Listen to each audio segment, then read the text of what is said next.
Boa tarde, está no ar mais um Jornal da Cangaço Entrevistas.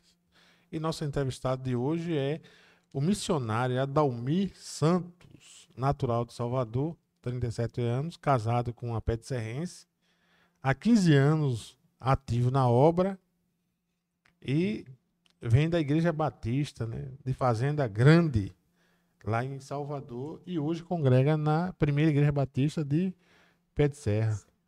Boa tarde, Adalmir, é um prazer tê-lo aqui conosco, né, para a gente falar sobre o reino de Deus, né? Então, dê seu boa tarde, né? Boa tarde, Roque. É um prazer muito grande. O microfone não é dos bons, não, aí. É um prazer muito grande estar aqui para juntos nós aprendermos um pouco da palavra do Senhor e graças a Deus que nos concede esta oportunidade. É sempre bom nós meditarmos na palavra do Senhor. Meu nome é Adalmir Santos, sou ali da cidade de Salvador, a capital baiana, apaixonado por Salvador, mas atualmente estou aqui na cidade de Pé de Serra e congrego aqui na primeira Igreja Batista. Estou muito feliz com Jesus e com a minha família. Você é jovem, né, Adalmir? 37 anos, né? E você já está há 15 anos ativo na obra. Eu queria estar ativo na obra. Roque, a obra de Cristo é muito mais do que aquilo que a gente pensa, do que aquilo que a gente estuda e principalmente do que aquilo que a gente entende como instituição. Eu costumo dizer que a obra de Deus ela vai além da instituição e ela está muito além daquilo que a gente pensa, em duas perspectivas. No caso da instituição, porque eu não posso limitar Deus a uma instituição. Eu tenho que fazer a obra de Deus apesar da instituição. Se eu puder fazer a obra do Senhor dentro da instituição, e eu preciso fazer, isso é importante. Porém, a minha vida não se resume à instituição, fora da instituição. Nós temos uma vida, temos trabalho, temos família, temos lugares para ir. Então, a obra de Deus alcança todos os lugares em que nós vamos e devemos fazer esta obra. Então, durante todo esse tempo, e eu dou aqui esses 15 anos, é um pouco mais do que isso, nós estamos ativos na obra, desde o trabalho de recuperação de pessoas, desde o trabalho com drogados, desde nós nos juntarmos com parceiros de outras igrejas para, pelo bem comum do reino, fazermos a obra do Senhor, independente, no meu caso, por exemplo, de estar com pentecostal, assembleano, batista e presbiteriano, que são 4 visões completamente diferentes no nosso entendimento, mas por amor ao reino, por amor à obra do Senhor, nós nos juntamos e fazemos a obra do Senhor. Por exemplo, na cidade de Salvador tem uma rua no Pelourinho, 28 de março, tradicionalmente conhecida por conta das questões drogas, essas coisas, e nós tínhamos um trabalho toda sexta-feira à noite, entre 10 horas da noite, 2 carros, a gente levava café com pão e sopa. Tinha muita gente dormindo na rua, tinha muito, não sei se eu posso usar essa palavra assim, travesti, homossexual, né? E muita gente carente da palavra, mas que se fechava para receber a palavra se você, pelo menos, não pudesse fazer algo além de pregar a palavra. Que, nesse caso, era suprir o alimento. Então, eu digo que a obra de Deus vai muito além do que a instituição já faz e tem que fazer, glória a Deus que faz. E esses 15 anos tem a ver justamente com todo esse trabalho missionário que nós, ao longo desse tempo todo, estamos fazendo. Você falando aí, me veio na mente o que Jesus falou, dá voz mesmo de comer, né? O povo tá aí, tá com fome. Dá vocês mesmo, voz mesmo dá de comer. Não é assim?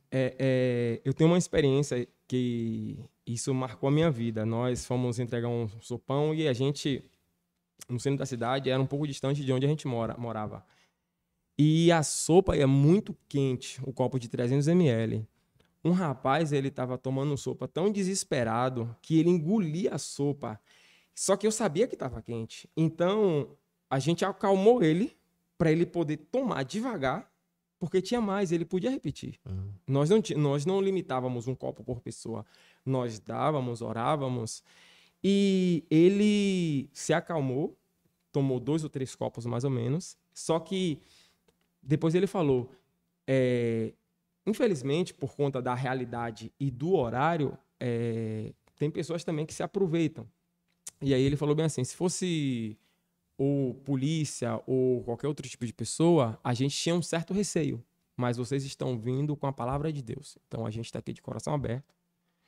Graças a Deus pelo alimento, mas estamos de coração aberto. Essa experiência me marcou por 2 motivos. Porque a gente às vezes reclama da comida que comemos por estar sem sal. Mas estávamos vendo alguém desesperado por fome engolindo um copo de sopa quente para tomar outro, porque queria ocupar o estômago com alimento. E às vezes nós desprezamos o nosso alimento. Nós não valorizamos por falta, às vezes, de alguma coisa que deu errado no próprio alimento, um sal, alguma coisa assim. Então, são experiências que marcam a vida da gente. E é por isso que eu digo, a obra de Deus vai além. E às vezes, nesse processo que a gente tinha de fazer a obra do Senhor, eu sempre formava grupos, somente de adolescentes e jovens na época. E uma jovem que foi com a gente, ela morava com a avó. Ela tinha seu quarto, digamos assim, mas dividia com outras pessoas, mas ela viu pessoas dormindo na rua. Então ela voltou dizendo, nunca mais eu reclamo da minha cama, que é dura, do meu lençol, que é fino, e do quarto que eu divido com alguns parentes. Porque apesar de ser ruim para mim, eu pelo menos sou debaixo de um teto. E esse pessoal aqui está na rua. Então, assim, um cristão que murmurava daquilo que tinha, sendo que do lado tinha pessoas que queriam ter o mínimo do que ela já tinha, mas que, infelizmente, por circunstâncias da vida, vivia na rua. Você falou aí sobre a questão da igreja, né? Que os brasileiros, na sua maioria, eles não entendem, né? Você pode falar melhor para nós sobre o que é a igreja. Que existe a igreja instituição e existe a igreja corpo de Cristo. Isso. Né? A igreja instituição, aí as pessoas, às vezes não, na maioria das vezes confundem, né? Instituição com o corpo de Cristo. Ou nem sabe que existe uma instituição, né? Que existe uma instituição organizada pelos homens tal, mas a igreja, que a Bíblia vai se referir, na maioria das vezes, está se referindo à igreja corpo de Cristo. Justamente. Eu costumo dizer, eu aprendi assim, e eu sigo com isso que eu aprendi, que a gente precisa separar igreja de instituição. A igreja, ela vai muito, mas muito além da instituição. Até porque a igreja, ela faz parte literalmente do corpo de Cristo. E quando a gente resume igreja à instituição, eu começo a limitar Deus, o evangelho e o próprio poder do evangelho. O evangelho não está restrito à instituição. Sendo claro para as pessoas, o que é instituição? Instituição é Batista, Assembleia, Isso. Católica, Igreja Católica, Presbiteriana, Adventista. Todas essas são instituições. A instituição, ela é importante. Porém, inevitavelmente, todos os caminhos que nós seguimos, ele acaba nos levando a uma institucionalização. Palavra complexa, mas é a realidade. Para andarmos abaixo da lei, pela lei. Tem um movimento hoje, que é muito grande no Brasil, que chama os desigrejados. São pessoas que, na sua maioria, se decepcionaram com as instituições e tem esse movimento hoje, elas cultuam a Deus em casa, né? Há também esse movimento, né? esse movimento, na verdade, hoje, é uma pesquisa que eu fiz, não é nem que eu fiz, uma pesquisa que eu tive acesso dos evangélicos. Colocamos aí que o Brasil seja 40% evangélico, cristão, não é nem evangélico, cristão, católico e evangélico. 40% é um número muito expressivo, só que desses 40%, hoje, cerca de metade já são desigrejados. 20%. E 20%, já beira os 20%. Não é 20% exato, mas já beira, o que é muita gente. E para fazermos uma pesquisa de boca, é simples.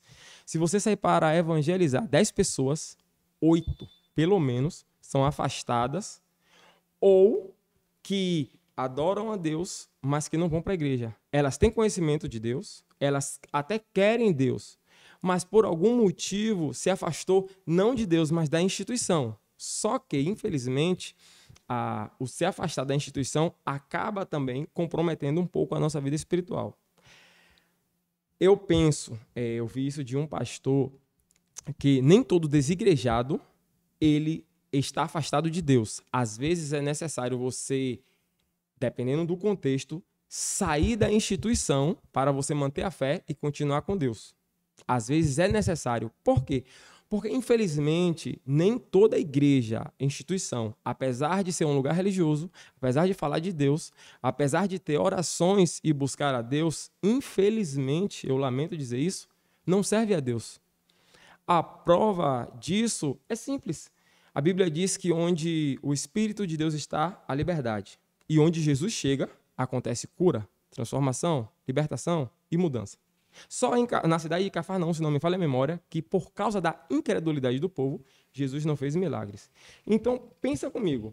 Se existe uma instituição que ora a Deus, que fala de Deus, que existe para trazer cura e transformação, e essa instituição, esse povo não manifesta isso, infelizmente, se não manifestar isso, vai manifestar outra coisa, porque no mundo espiritual não existe lugar vago. Eu tenho que entender que existe o mundo espiritual, ele é real, e que ou eu busco a Deus, ou eu sirvo a Deus, ou, infelizmente, esse lugar que é de Deus será ocupado por outra pessoa. Então, muitas instituições, muitas igrejas, infelizmente, por conta de realidades que eu acredito que ao longo do tempo a gente vê muita coisa acontecendo, acaba se desvirtuando um pouco da palavra da verdade. Para eu preservar a minha fé, às vezes é melhor eu buscar a Deus em casa do que me decepcionar na igreja. E nós encontramos muitos decepcionados. Eu não estou justificando aqui o erro de várias pessoas de se afastarem da instituição, porque tem muita instituição boa. Mas, infelizmente, uma pesquisa de boca, a gente percebe claramente isso. Tem muita gente decepcionada. E eu vou mais além, justamente pela essa experiência que eu tenho de mais ou menos 15 anos ativo, trabalhando dentro do ministério. A maioria das decepções que nós enfrentamos é justamente por pessoas que deveriam melhor serem preparadas para estarem à frente de instituições. Não faz sentido, Roque, um médico ele reclamar do paciente. Por quê? Porque o médico existe para trazer cura ao paciente. Como você, como médico, vai reclamar do paciente? Você depende do paciente para o seu trabalho e você existe para trazer aquele paciente alívio, senão ele não te procuraria.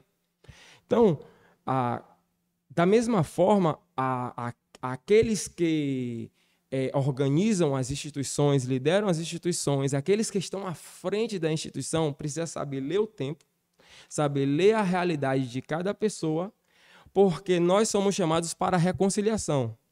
Como eu, que sou chamado para a reconciliação, trago decepção?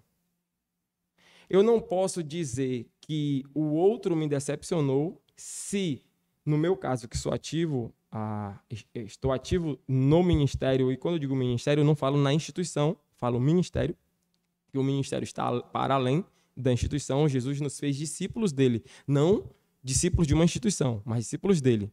Então, como eu sou discípulo de Jesus, carrego o amor, carrego a vida, carrego a graça, carrego a paz, e onde eu chego, a pessoa está atribulada, e continua atribulada. Se eu carrego aquilo que liberta a pessoa. A Bíblia diz, o Espírito do Senhor Deus está sobre mim. E me ungiu para proclamar liberdade aos cativos, resgatar os perdidos, ministrar óleo de alegrias aos tristes. Então, se o Espírito me ungiu, eu tenho ele. E tenho ele para manifestar ele, aquilo que ele colocou sobre mim, a outras pessoas. Se a outra pessoa se decepciona comigo, e eu não estou dizendo aqui que não possa existir decepção, porém, essa fissura de decepção deveria ser mínima ou um acidente na história, e não uma coisa comum, como nós, infelizmente, vemos hoje. E a tendência natural pela realidade que vivemos é piorar cada vez mais. E talvez por isso exista esse fenômeno de desigrejados, que em alguns casos eu particularmente entendo muito bem. É isso aí, né? Então você que está nos vendo, né, e nos ouvindo, né? Então você pode pesquisar melhor, né? E melhor não. Ir mais a fundo, né? Que a gente não pode esclarecer tudo em uma conversa de 40, 50, uma hora, né? Verdade. Né? Então você vai pesquisar, né? E você vai ver que tudo isso é realidade, né? Justo. Me permita uma dica, né? Talvez. Eu queria até uma palavra melhor, mas me permita aqui só dar uma sugestão, talvez. Eu sempre penso, eu citei isso ontem para uma pessoa, evangelizando ela. Geralmente evangelizamos, quando evangelizamos, queremos trazer a pessoa para a nossa instituição. É basicamente o padrão. Só que, quando Jesus nos manda evangelizar, Jesus não nos manda trazê-lo para uma instituição, nos manda levá-lo para Ele, porque Jesus é caminho, verdade e vida, que nos conduz a Deus. Mas nós que conduzimos as pessoas a Jesus. Jesus conduz a pessoa a Deus, porém, nós que temos o Espírito Santo, conduzimos a pessoa a Jesus. Então, se eu conduzo uma pessoa a Jesus, é o próprio Cristo que vai direcionar essa pessoa. Eu dou um conselho para todo aquele que está frio na fé, triste com sua instituição, decepcionado com pessoas, lideranças, com amigos.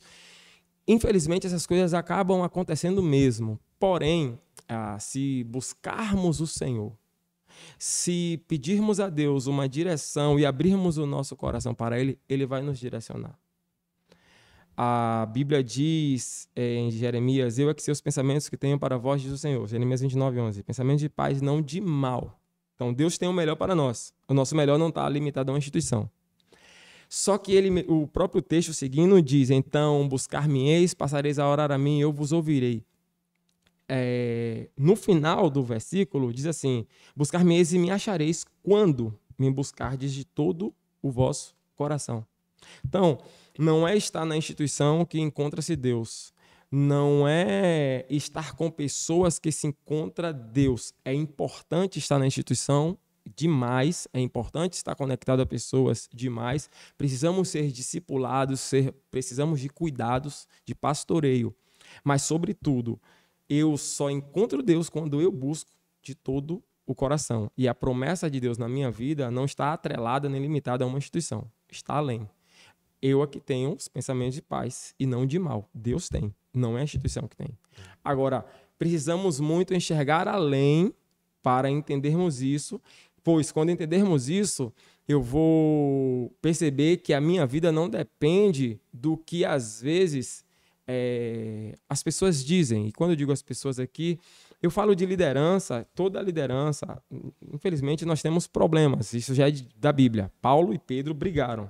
Então, assim, já vem de... Dois apóstolos, isso, né? Dois apóstolos. Não deveria brigar, né? Infelizmente, são pontos de vista diferentes. Mas o que é que acontece? Eu tenho que entender que a minha vida não depende do que a minha liderança diz. A minha liderança, ela me orienta, mas ela não pode determinar o que eu vou fazer. O médico diz a um paciente, olha, se você tomar esse remédio, você vive. Se você não tomar esse remédio, você morre. O médico não força você a tomar o remédio. A decisão é sua. Então, da mesma forma, uma liderança, ela não pode impor. E às vezes a decepção vem justamente de situações que trazem esses desconfortos e uma pessoa decepcionada, ela consegue, infelizmente, levar consigo, afastar da presença de Deus várias outras pessoas, infelizmente. É isso aí. Quando eu fiz o convite a você, né? Eu propus um tema, né? E aí vamos ver se a gente entra no tema agora, né? Vamos sim. Ficamos ali rodeando, né? Rodeando. Então vamos entrar no tema, né? E o tema foi o milênio, né? Eu que sugeri. Né? Por que sugeri esse tema? Porque hoje é um dos temas mais debatido, né? Nas mídias Verdade. sociais, né? Nas TVs também, né? Nas TVs tradicionais, porque está havendo um conflito ali em Israel, né? E esse tema, né? O milênio, né? Vai falar sobre isso, né? Aí tem pessoas, né? Alguns já que dizem que está chegando o momento, né? Devido à guerra, né? Sempre que acontece uma guerra, as pessoas será que não é agora, né? Pega Israel como um relógio de Deus, né? O que acontece? Verdade. Porque tem profecias que falam que quando isso e aquilo acontecer em Israel, né? É que o fim chegou, né? Então, por ter essa guerra aí em curso lá em Israel, né? A gente sabe que Deus deu a uma terra, né? Ao povo de Israel. Verdade. Uma terra que já era habitada por outras pessoas, né? Mas essas pessoas fizeram tão mal que Deus resolveu tirar, né, tomar essa terra deles e dar um novo povo, né? Verdade. Né? E aí Israel perde também parte dessa terra. No futuro ele vai perder, vai ser expulso até da terra. Mas Deus falou que traria o povo de volta e como trouxe. Mas a terra ainda não é totalmente, né? A terra, na visão do judeu, né? A terra não é toda dele, não está ainda resolvido, porque a terra é toda dele. Exato. Né? E tem, no caso, para a terra ser toda Israel, ali tem que tirar um povo dali, né? Muito. E aí entra conflitos, né? E a ONU e tal se envolve, não aceita, né? Então a gente tem esse conflito ali, né? Então a gente vai falar sobre o tema que eu fui sobre o milênio, né? Os 1000 anos. Né? Eu peguei o texto, eu acredito que você deva estar com esse mesmo texto aí, né? No Apocalipse capítulo 20, né? Jesus fala com João, né? Isso. Entre outras coisas, fala o seguinte: vi descer do céu um anjo que tinha a chave do abismo e uma grande cadeia na sua mão. Ele prendeu o dragão, a antiga serpente, que é o diabo e Satanás, e o amarrou por 1000 anos, e lançou-o no abismo, e ali o encerrou, e pôs selo sobre ele, para que mais não engane as nações, até que os 1000 anos se acabem. Depois, importa que seja solto por um pouco de tempo. Os 1000 anos. Então, o pessoal está falando de... A Bíblia fala de 1000 anos. Né? Que, né, o diabo vai ser preso por 1000 anos e depois dos 1000 anos será solto, né, por um pouco de tempo, mas ele vai enganar ainda as nações, né? Então, há muitos questionamentos, né? Quando acontecerá o milênio? Né? Tem linha de pensamento que diz que nós já estamos no milênio. Né? Que nós, essa geração, já vive o milênio, né? Que Cristo está reinando, né, nos corações, que Cristo está reinando nos corações, né? E que o reinado do milênio é dessa forma, né? E que o milênio não seria 1000 anos literal, né? Como a gente fala assim, vai acontecer isso daqui a 1000 anos. Você está falando uma figura de linguagem, Isso, né? Não isso. seria literalmente 1000 anos, né? Seria, o 1000 anos representa um tempo. Isso. Um tempo, né? Já tem outra linha de pensamento que diz não, que os 1000 anos são literais, né? Que a situação vai piorar, piorar, piorar, e que Cristo, Jesus, vai vir, né, derrotar. Aí entra Israel, né? Uhum. né? No momento da história lá que Israel tiver encurralado, depois antes do milênio, né, na Terra vai ter a grande tribulação, né? Que vai ser um período de muito sofrimento na Terra, Isso. né? E que Israel vai ser encurralado nessa grande tribulação e que Jesus vai descer, né? E salvar os judeus, Isso. né? E a partir daí começa os 1000 anos literais, Cristo reinando em Jerusalém, a capital do mundo, e as nações sendo governadas pelo próprio Jesus, Próprio né? Senhor. Então a gente, eu no caso, né, o telespectador da TV Cangaço, né, quer saber como é que você vê essa questão, né, do milênio. O milênio aqui na Terra. Tem uma outra linha de pensamento também que fala que o milênio acontece Fora da no Terra. céu, né? Que já está acontecendo agora para quem Isso. já está com Cristo, né? Uhum. Jesus falou com o ladrão da cruz, né? Que se converteu. Hoje mesmo tu estarás comigo no paraíso. Então diz que quem está com Cristo já está vivendo Verdade. os 1000 anos, né? Seria esse tempo que não seria 1000 anos literal, mas um espaço de tempo. Espaço de tempo. Enquanto aguarda a história aqui desenrolar, as pessoas estão lá vivendo esse tempo, né? Verdade. Roque, essa discussão toda, ela tem um certo início a partir de Mateus 24. Porque Jesus, ele, lá em Mateus 24, ele começa a falar sobre o tempo do fim. Guerras, fomes, pestes, tragédias, entre tantas outras coisas.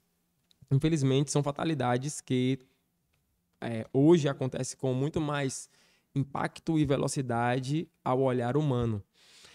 Existem algumas verdades que nós, enquanto seres humanos, já carregamos dentro de nós, e todo ser humano, independente de servir a Deus, ele sabe. Uma dessas verdades é: Jesus vai voltar. Todo ser humano, independente de ser cristão ou não, ele sabe que o Apocalipse é real e que Jesus está voltando. Então, lá em Mateus 24, Jesus começa a falar sobre os finais, o final dos tempos. A epígrafe, ela é clara nessa frase: o final dos tempos. O final está no singular e tempos está no plural. Isso quer dizer que a cada tempo vai ter um final. Por exemplo, o mês tem 30 dias. Só que cada dia ele tem um final. Então, nós temos uma dificuldade de entender com uma clareza maior o que está escrito. Por quê? Porque, primeiro, foi escrito há muito tempo atrás, sem os recursos que nós temos de interpretação e conhecimento, e para um povo que era praticamente iletrado. Então, o João, por exemplo, quando escreve o Apocalipse, ele está escrevendo revelações espirituais e tentando, da melhor maneira possível, pegar essas revelações espirituais e falar de uma forma mais clara possível para o povo. Por exemplo, tem um texto de Apocalipse que ele fala muito sobre gafanhotos. Vi gafanhotos, vim sobre a terra. Quem assistiu a uma determinada novela, a novela Apocalipse da Record, deve ter visto essas imagens. Só que nós vivemos em um tempo hoje que estamos na era do drone. Há um tempo atrás, nos anos 2000, falávamos que esses gafanhotos eram helicópteros. A tecnologia avançou e hoje temos drones. Então, quando eu pego a palavra de João, essa revelação de Deus dada a João, João fala de gafanhotos porque era a linguagem mais fácil para o povo entender uma coisa muito difícil. Hoje, essa coisa continua difícil, mas eu consigo entender melhor e sei que não é gafanhoto, porque já tem um aparelho, digamos assim, o drone, que me faz entender melhor. Então, quando nós pegamos o final dos tempos predito por Jesus e os acontecimentos de Mateus 24 e caminhamos para o Apocalipse, nós estamos vendo que muita coisa vai acontecer, porém, essas revelações, esses fatos que vão acontecer, a maioria deles são fatos espirituais e que requer muita sabedoria para nós entendermos e que é muito difícil entendermos com o olhar humano. Por isso que nós temos muitas teses, muitas linhas de pensamento. E aqui eu não quero trazer mais uma linha, eu só quero expressar aquilo que eu acredito e algo ainda mais importante do que aquilo que eu acredito, que no final eu falo. O que é que eu acredito? Eu acredito que tudo o que está escrito de fato vai acontecer, apesar da dificuldade de nós entendermos por quê. Uma dificuldade simples. João, quando fala de 1000 anos, existe o tempo Kairos, que é o tempo de Deus, o tempo da eternidade. E existe o nosso tempo cronológico. Quando João escreve aqui dos 1000 anos, ele está pegando aquilo que Deus disse. Olha, a revelação é essa aqui. Em 1000 anos vai acontecer isso aqui. Só que para nós é muito difícil acreditar nos 1000 anos literais, porque 1000 anos literais é muito tempo. Se calcularmos que um ano tem 365 dias, se você jogar isso para 1000 anos, é muito tempo. Então, por isso aí, eu particularmente já imagino que não estamos falando de tempos literais. Nós estamos falando de Kairos e de Cronos, e eu preciso saber discernir o Kairos no Cronos. Porque um dia para Deus é como 1000 anos e 1000 anos como um dia. Quando o texto diz 1000 anos, por exemplo, eu poderia dizer que isso aí vai acontecer em um dia.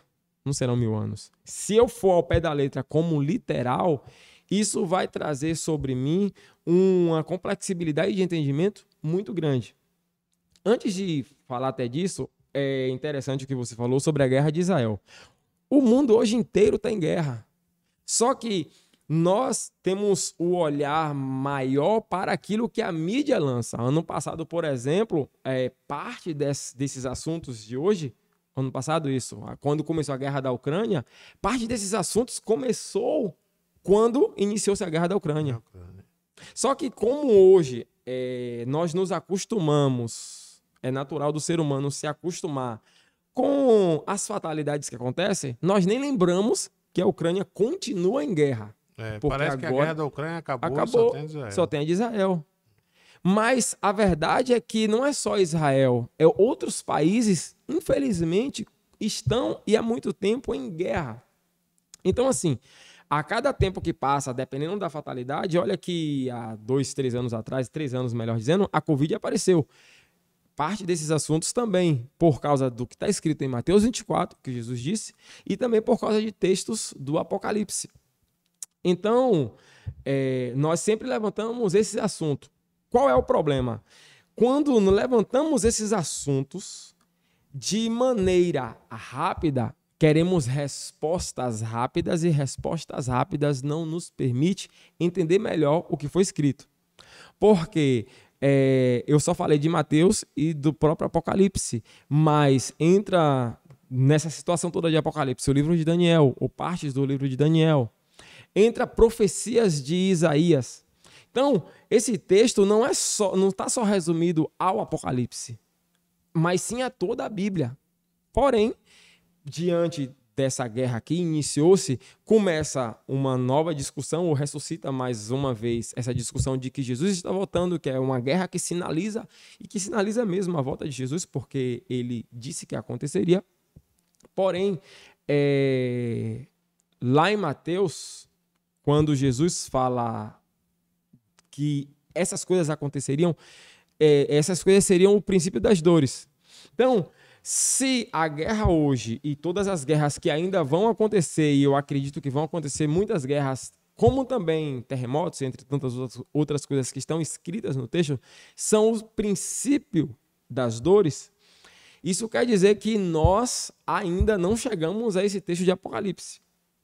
uma outra coisa que dificulta o nosso entendimento em relação ao Apocalipse é a cronologia da escrita.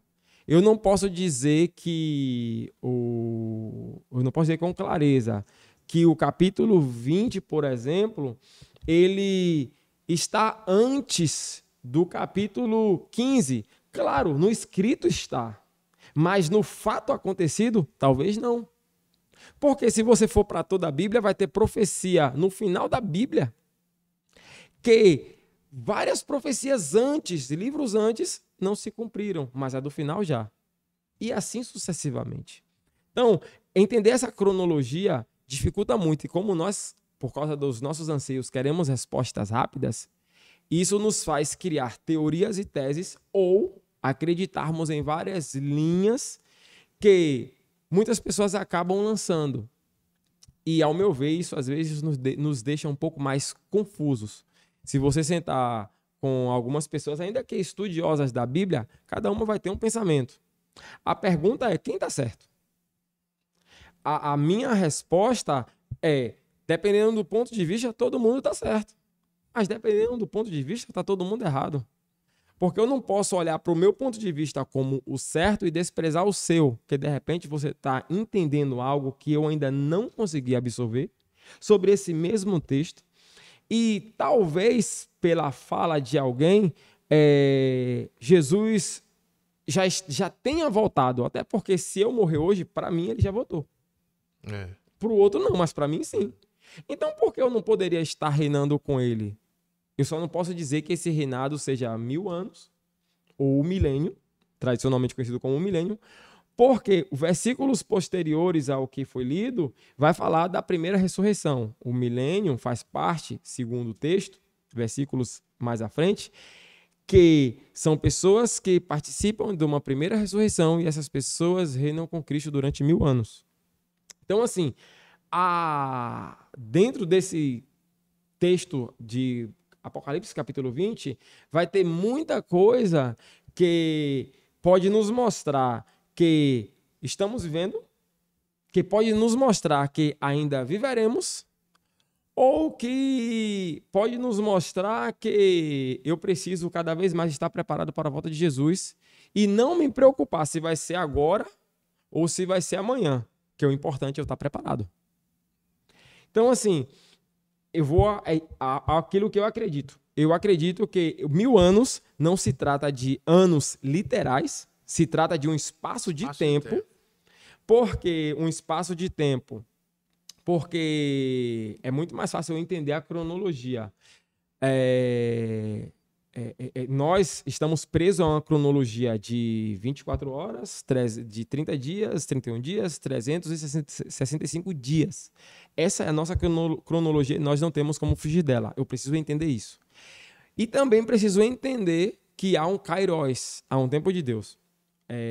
Só uma reflexão simples para entendermos melhor isso. A Bíblia diz que Deus pega o profeta Ezequiel e coloca ele no meio de um vale e mostra a ele o estado do vale.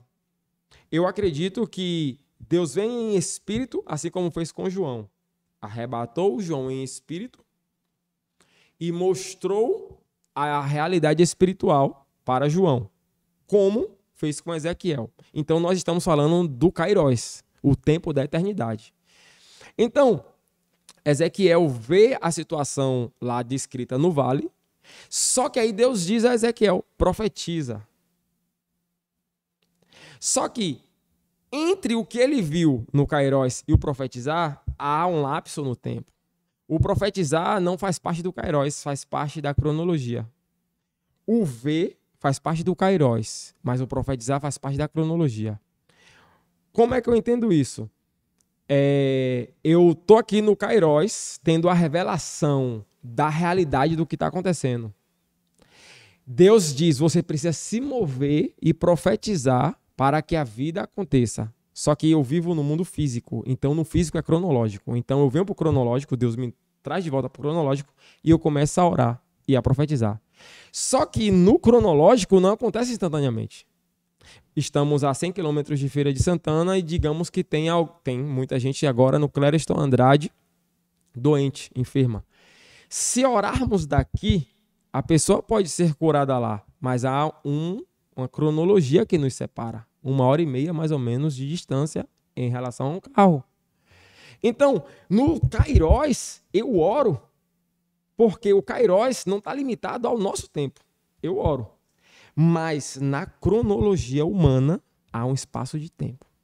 Então, eu preciso entender isso. João recebe a revelação no Kairos.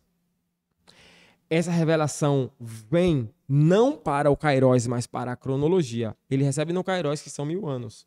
Mas na cronologia, não tem como ser 1000 anos literais, ao meu ponto de vista, mas sim um espaço de tempo. E dentro desse espaço de tempo, coisas vão acontecer e essas coisas estão descritas aqui, foi no texto que você leu. O próprio João, ele que recebe a revelação, ele vai dizer, eu vi descer do céu um anjo que tinha a chave do abismo e uma grande cadeia na sua mão. Veja, ele está no Kairos, tendo uma revelação do que vai acontecer. Ele não está na cronologia. Então, ele começa a citar aquilo que ele viu. O anjo desceu, prendeu o dragão, a antiga serpente, que é o diabo e Satanás, e os amarrou por 1000 anos. Os amarrou por um espaço de tempo. Só que aí, o diabo está preso nesse espaço de tempo, o Satanás está preso nesse espaço de tempo, mas, por outro lado, há também uma outra realidade. Ele foi preso, lançado no abismo, e ali está um selo para que ele não mais engane as nações, até que esse espaço de tempo, chamado 1000 anos, se acabem. E depois importa que seja solto por um pouco de tempo. Porque eu acredito que é só um espaço de tempo e não algo concreto, 1000 anos fechados, cravados. Porque ele foi preso, vai ser solto, para depois ser preso e condenado para sempre. Um capítulo antes, ele vai citar coisas semelhantes, não do milênio, mas de que o cavaleiro do cavalo branco vence a besta, o cavaleiro do cavalo branco. Entendemos que é Jesus Cristo, faz coisas fantásticas e miraculosas. Então, no capítulo anterior, ele cita coisas espirituais que tendem a acontecer.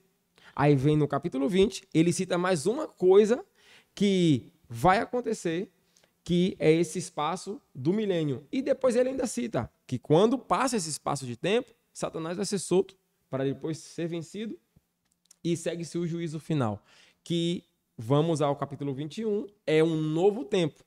Então veja, eu acredito que é só um espaço de tempo, não algo literal, justamente por causa disso. Vem antes um tempo onde Jesus se manifesta, vence a besta, traz realidades como ele como o cavaleiro do cavalo branco.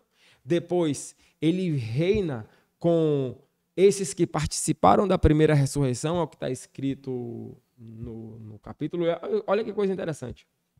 Só para se ter uma ideia. O versículo 4 do próprio capítulo 20 diz assim: e vi tronos e assentaram-se sobre eles aqueles a quem foi dado o poder de julgar. E vi as almas daqueles que foram degolados pelo testemunho de Jesus e pela palavra de Deus, e que não adoraram a besta, nem a sua imagem, não receberam o sinal da terra na sua mão, mas viveram e reinaram com Cristo durante 1000 anos. Ou seja, João viu Satanás ser preso durante esses 1000 anos, um posto ali. João relata que haverá esse período de 1000 anos, que é o período que Satanás estará preso, mas ele também relata que, paralelo a isso, ele vê também as almas que foram degoladas pelo testemunho, e degoladas aqui, entendemos que as almas que sofreram perseguições, que perseveraram. Foram martirizadas, né? Isso. Sofreram martírio. Eu penso que você, por si só, você já perseverar, você vai sofrer martírio.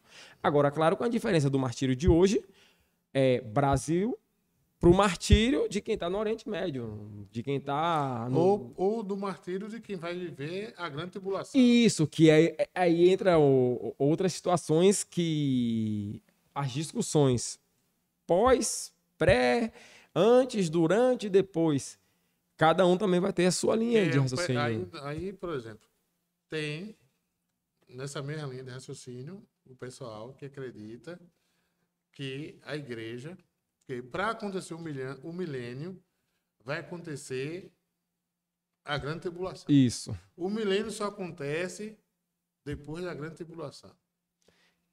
Isso é uma verdade. Os que acreditam que nós já estamos no milênio, eles dizem que a grande tribulação já aconteceu, que foi quando o Império Romano, né, martirizou os primeiros cristãos do primeiro século.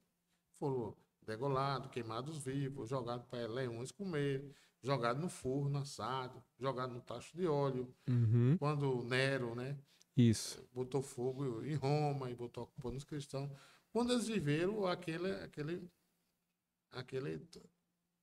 problema todo. Então, para eles, a grande tribulação, aquela geração viveu, né? Aquela geração de Paulo, de Pedro e tal. Ali foi a grande tribulação. Né? Para o pessoal que acredita, tanto que acredita que o milênio é no céu, e para outros que acreditam que o milênio vai acontecer ainda na Terra, a grande tribulação ainda não aconteceu. Né? Que esse período vai ser um período de muito sofrimento para quem ficar. Já vem uma outra questão, né? Se a igreja vai passar pela grande tribulação ou se Deus vai livrar a igreja, né, desse momento de sofrimento. Né? Aí uns dizem que passa, né? Outros dizem que não vai passar. Né? Uhum. Então, de toda forma, para o pessoal que acredita que nós já estamos no milênio, a grande tribulação já aconteceu. Os outros ainda não. Então, esses martirizados, né, aí entraria nessa categoria. Né? Nessa safra. De quem já foi martirizado. É verdade. Né, ou de quem ainda vai ser.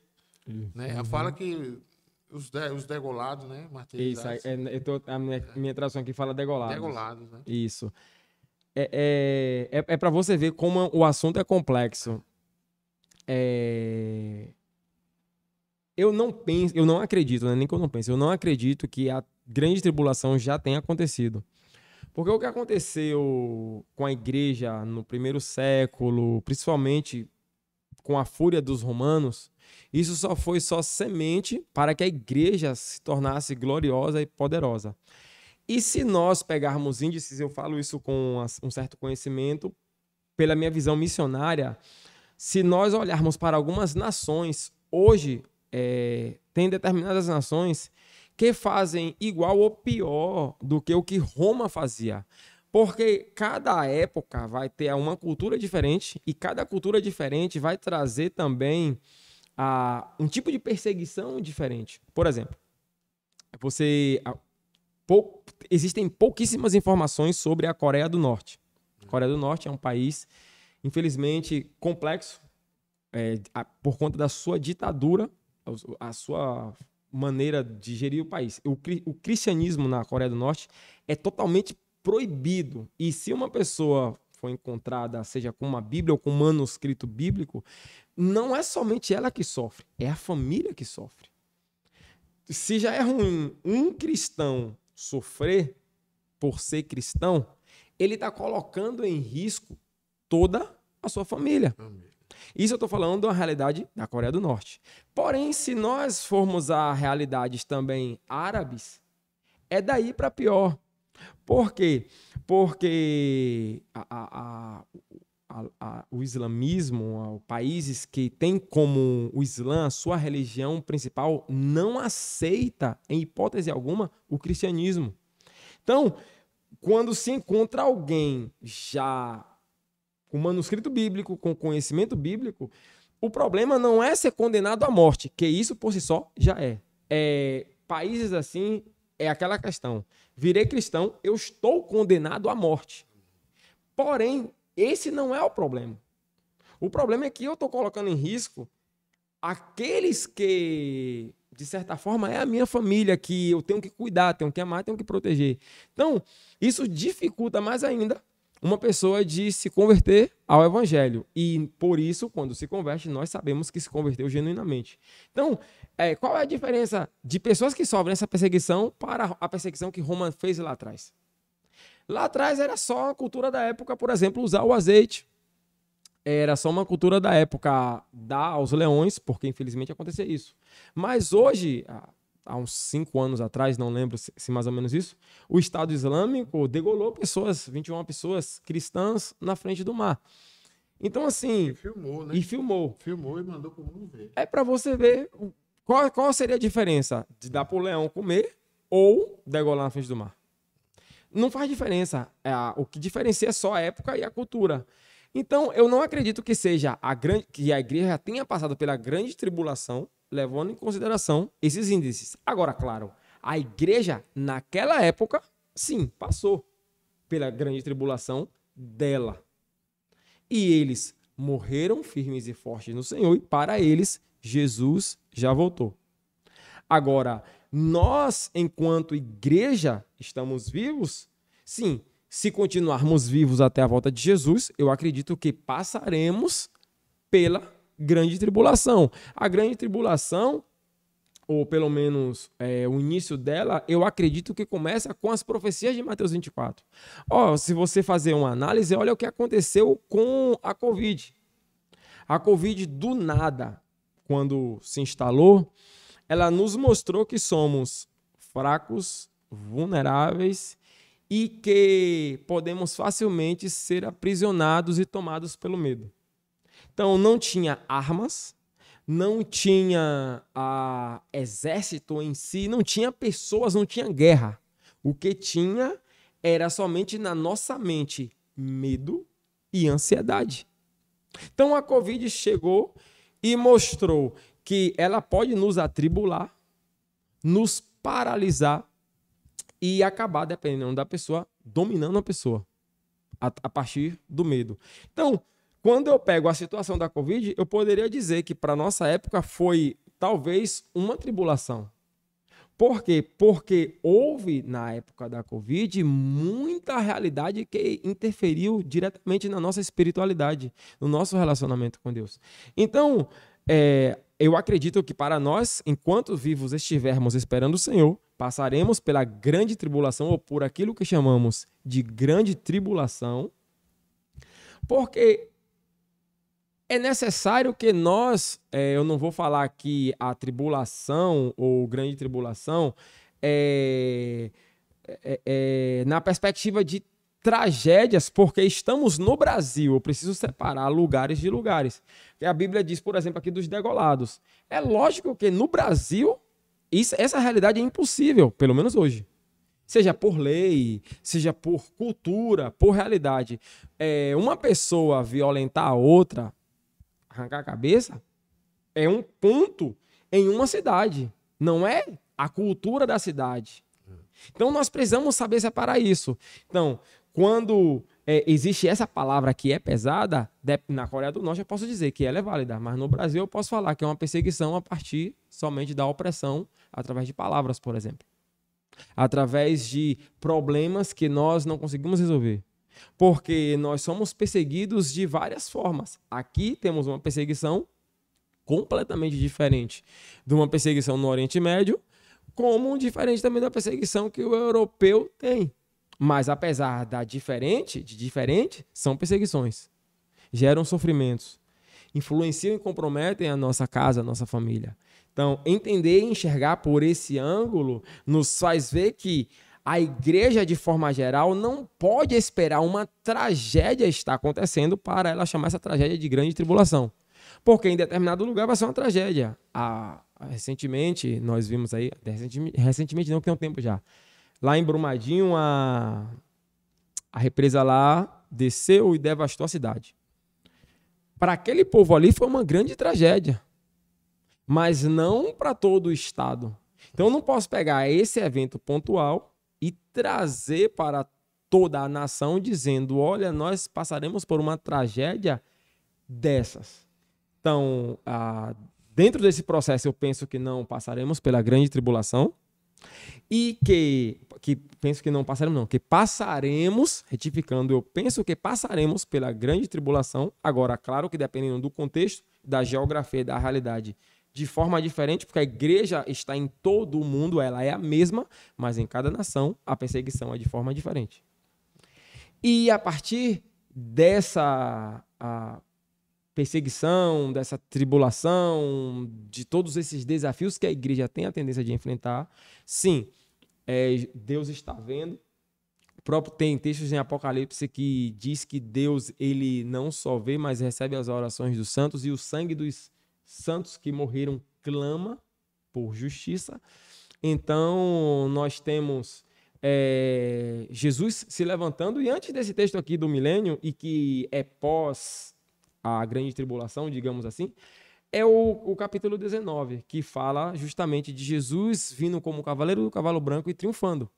Então, a grande tribulação, se a cronologia do Apocalipse, do capítulo 1 ao capítulo 22, estiver dentro da ordem, a grande tribulação vai acontecer muito antes do próprio Cristo se manifestar e vencer a besta, que ainda se ergue, e vencer a antiga serpente, que é o diabo, e principalmente aqui no capítulo 20, que foi o que nós lemos, onde ele prende Satanás.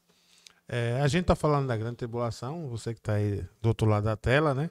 Está falando de milênio, em torno da grande tribulação, é porque para acontecer o milênio, primeiro tem que acontecer, isso. A Bíblia fala de um período que chama-se de grande tribulação, que nunca houve na face da terra, né? Será um período de sofrimento, né? Logo após o término desse período, esse período de sofrimento vai ser terminado com Jesus. Jesus é que vai dar fim, né? Isso. Segundo a interpretação mais tradicional, né? Jesus vem, né, derrota os inimigos e acaba com esse período de tribulação. E aí começa-se o milênio. Esse tempo. Agora a gente, né, o pessoal, né, os estudiosos, não é consenso, né? Tem muitos teólogos famosos que acreditam que nós já passamos pela grande tribulação, estamos no milênio. Outros, igualmente famosos, acreditam que nós ainda, né, o milênio ainda não aconteceu. Verdade. Vai acontecer. E outros que acreditam que o milênio vai acontecer agora no céu, não na terra. Você falou uma coisa até interessante. Aí entra... para você ver como é complexa a interpretação e é difícil existir um único consenso. Existem várias linhas. Eu já vi vários teólogos, e que eu gosto particularmente deles, e gosto do ponto de vista deles.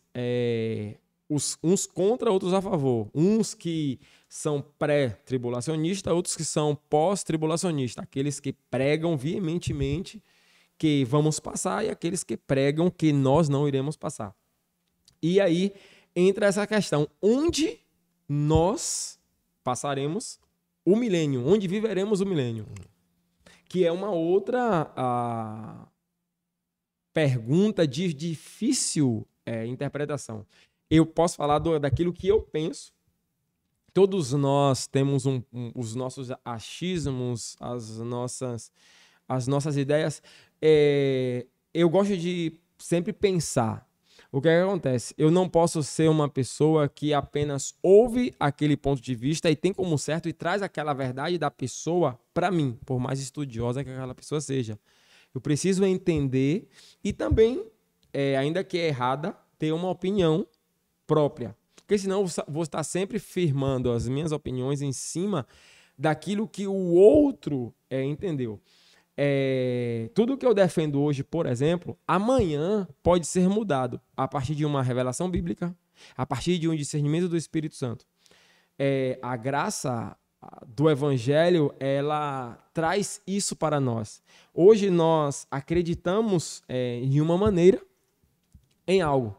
Só que amanhã, por revelação do Espírito Santo, nós já enxergamos além e não é que aquela maneira estava errada, mas nós já não acreditamos nela porque descobrimos uma coisa maior. Foi o que eu dei o exemplo do gafanhoto para o drone.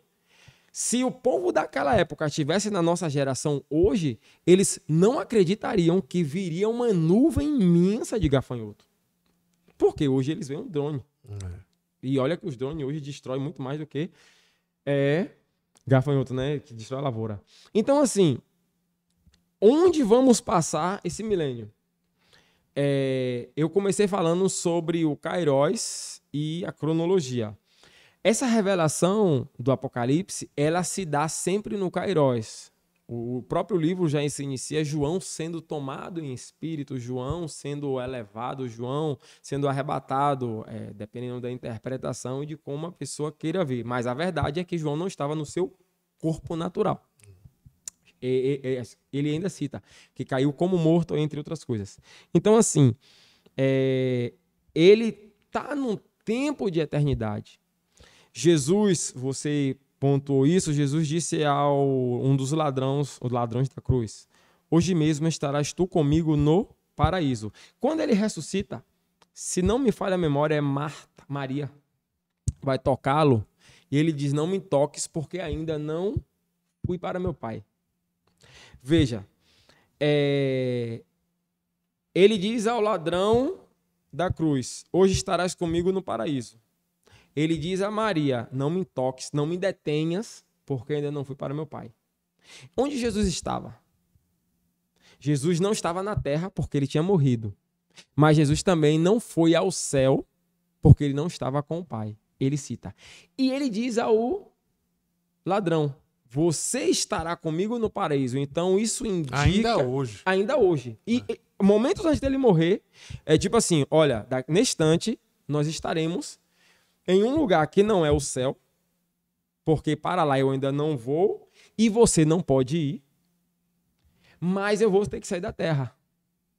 Então, Jesus não está nem no céu e nem na terra. E é interessante que em Lucas ele cita uma parábola do rico e Lázaro, onde ele fala do seio de Abraão, que é um lugar onde Lázaro vai, por conta daquilo que viveu, e diz que o rico vai para o inferno por conta daquilo que viveu. Não tem nada a ver com riqueza, não, mas por conta das suas atitudes, o homem colhe aquilo que planta. Então veja que Lázaro é salvo, ele recebe a salvação, assim como o ladrão da cruz recebeu a salvação, mas apesar de salvo, naquele momento, eles não foram para o céu, mas também não estavam na terra. Eu acredito que o milênio é justamente nesse mesmo lugar.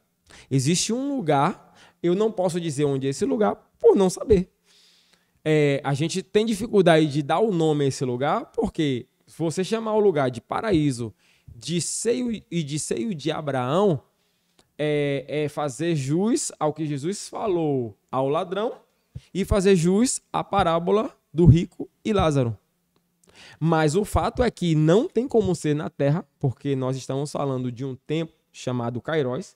E um detalhe interessante, o texto que lemos diz que o anjo, que o Senhor prendeu no abismo Satanás.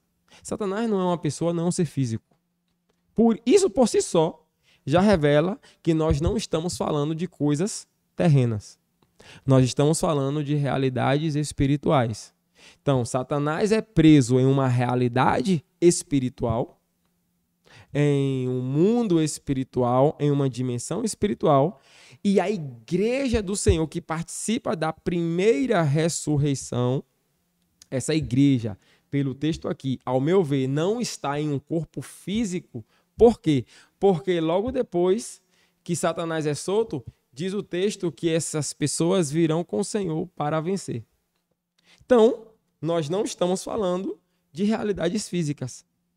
Agora, é complexo entender tudo isso, por quê?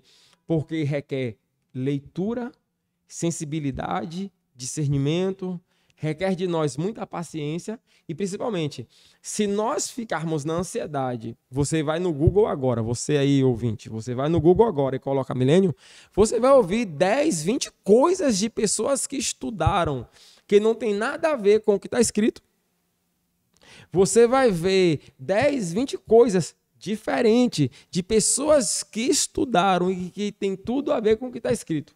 E isso só piora a nossa realidade. Porque eu tenho essa opinião. Eu li o texto, eu já conheço o texto, Depois que eu entendo o texto, eu crio a minha opinião, porque senão eu vou ficar, ou eu vou ser tentado a seguir ou o estudioso A ou o estudioso B. E isso vai complicar a minha própria vida. Entende? Precisamos discernir e enxergar de forma espiritual o que está escrito. Um dos nossos maiores problemas aqui é até uma realidade, Rock, como falamos, como eu acredito que esses 1000 anos não são cronológicos, mas é um espaço de tempo, é justamente por enxergar ou tentar enxergar além da nossa humanidade. Se eu for pegar aqui o calendário humano, o relógio humano, eu vou dizer, não, é 1000 anos mesmo. Então, eu vou começar a contar de 1 até os 1000. Só que, levando isso em anos, eu tenho que multiplicar por 365. É muito tempo. Quando eu enxergo de forma espiritual, eu já percebo que não está falando da minha dimensão carnal e humana, mas está falando de algo espiritual. E se é, portanto, algo espiritual, não tem como ser no plano físico, não tem como ser nesse mundo, nessa dimensão, não só pelaquilo que viveremos com Cristo, mas pelaquilo também que acontece com o próprio Satanás. É isso aí. O conselho, né, que a gente dá é que você, né, leia a Bíblia, né, ore, né. Justo. Não tem ninguém tem uma conclusão. Cada um tem a sua, né? É verdade. Eu comecei acreditando que já estávamos no milênio. Depois, né? Depois eu acreditei que o milênio era aqui na Terra. Hoje eu já tenho uma ideia diferente, né? Eu já acredito que o milênio é no céu. Uhum. Né? Para quem já parte para Cristo. Né? Justo. Mas não é. Fica na crença individual de cada um. Exato, é verdade. Né? Fica na crença individual de cada um. O que você tem que entender é que o milênio é real, vai acontecer. Justo. Né? Que a grande tribulação é real, vai acontecer. Justo. E você tem que estar preparado para viver a grande tribulação. Se a igreja não passar pela grande tribulação, melhor ainda. Né? Mas você tem que estar preparado para passar. Isso. Né? Você tem que saber que você vai viver o milênio. Né? Ou aqui, ou no céu, ou na terra, ou no paraíso. Exatamente. Né? Você tem. Agora, uma coisa é fundamental: você tem que estar preparado. Né? Uhum. Sem estar preparado, não adianta saber onde é que vai ser. Exatamente. Né? Você tem que estar se preparar para esse dia. Né? Justo. Tem que esse dia virar. Né? Você falou uma coisa até legal. Eu me lembrei aqui, eu citei o paraíso, que Jesus cita lá com o ladrão, e o seio de Abraão, que é onde Lázaro vai. Porém, existem pessoas, por causa da fala de Paulo, existem pessoas que acreditam que existem 3 céus. O primeiro céu, o segundo céu e o terceiro céu. Então, tem pessoas, eu já peguei estudos... Tem até o 7º céu. Eu já ouvi falar do 7º também. Tem pessoas que acreditam que tudo isso aqui vai acontecer em um desses. Só que aquela questão, ninguém tem como definir nada. Então, o que tem para definir é que vem uma grande tribulação. Justo. E logo depois Jesus vai resolver o problema da grande tribulação e vai iniciar-se um tempo. Exatamente. De um milênio que Cristo vai, né, reinar sobre nós. Né? E será um tempo maravilhoso. Muito. Né? Então, se prepare para esse dia. Exatamente. Né? Leia, estude, mas o fundamental é estar preparado para viver esse tempo. Né? Exato. Se é um 1000 anos literal, se prepare para viver os 1000 anos literais. Se é um espaço de tempo, né, se prepare também para você viver esse tempo. Né? Então, missionário Adalmir, deixar aí para você fazer suas considerações finais, né, se você tem mais algo a falar, e desde já lhe agradecer, né, pela sua disposição, né, disponibilidade, né, de vir, né, e desde já deixar o convite para a próxima. Né? Sempre queremos contar com sua participação aqui, no dia que você puder, né, falar de outros temas, né, de outros assuntos. Eu que agradeço. Eu queria pontuar a você, querido ouvinte, 2 coisas. A primeira, tenha fé. um dos elementos mais importantes na vida do ser humano é a fé. Porque é a fé que dá sentido às nossas vidas. Independente daquilo que falamos aqui sobre quando ou onde, o fato é que se tivermos fé e nos prepararmos, as coisas vão acontecer independente do lugar e da realidade. E é por isso que precisamos ter fé. Então, tenha fé. Eu não sei a realidade que você vive, que você enfrenta, não sei naquilo que você acredita, mas uma coisa eu sei, que se você tiver fé e buscar em Deus solidificar cada vez mais essa fé, Ele é quem vai te direcionar. Se a grande tribulação, se não passarmos pela grande tribulação, mas nos prepararmos para ela, glória a Deus. Por quê? Porque nós nos preparamos.